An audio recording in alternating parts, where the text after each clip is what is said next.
pasar adalah tempat di mana pembeli dan penjual bertemu untuk melakukan pertukaran barang atau jasa. Dan apa pasar menurut para ahli?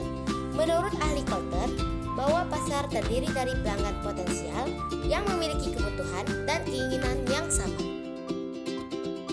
Apa saja sih macam-macam pasar? Yang pertama, berdasarkan struktur yang memiliki dua macam pasar, yaitu pasar persaingan sempurna, persaingan tidak sempurna. Pasar persaingan sempurna adalah yang memiliki informasi yang sama mengenai keadaan pasar. Contoh pasar persaingan sempurna adalah pasar beras, sayur, buah, dan lain-lain. Selanjutnya adalah pasar persaingan tidak sempurna.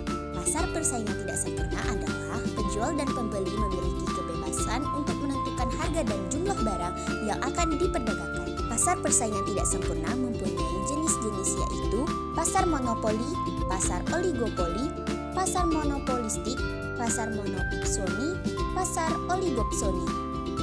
Yang kedua adalah berdasarkan bentuk atau wujud yang memiliki dua macam pasar, yaitu pasar konkret dan pasar abstrak. Apa sih itu pasar konkret? Pasar konkret adalah tempat pertemuan antara penjual dan pembeli yang dilakukan secara langsung. Contoh pasar konkret adalah los-los, toko, dan supermarket. Selanjutnya, pasar abstrak. Pasar abstrak adalah pasar yang lokasinya tidak dapat dilihat dengan kasat mata. Contohnya adalah Tokopedia, Shopee, dan Lazada. Yang ketiga, pasar berdasarkan frekuensi yang memiliki 5 macam pasar, yaitu 1. Pasar harian, pasar yang buka setiap hari dan menjual kebutuhan pokok. Kedua, ada pasar mingguan, pasar yang buka 1 kali seminggu, yang biasanya di perdesaan dan menjual macam hewan ternak yang dibutuhkan. Dan ketiga, ada pasar bulanan, pasar yang dibuka 1 kali sebulan yang terdapat di daerah tertentu. Pasar ini menyediakan macam barang dan jasa yang dicari oleh pembeli.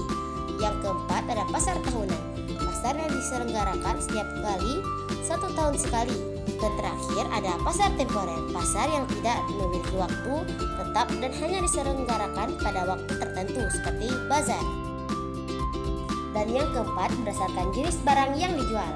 Yang pertama, pasar barang konsumsi yang memperjualbelikan barang yang dapat dikonsumsi secara langsung dan yang kata lain dapat langsung digunakan konsumen, seperti pasar ikan, beras, dan buah-buahan. Yang kedua, ada pasar barang produksi, tempat yang menawarkan berbagai sumber daya pendukung untuk membantu membuat barang atau jasa, contoh bursa atau tenaga kerja. Yang ketiga, ada pasar homogen, pasar yang menjual satu barang saja, seperti pasar swalayan dan pasar burung. Yang terakhir ada pasar heterogen, pasar yang menjual berbagai jenis barang seperti pasar swalayan.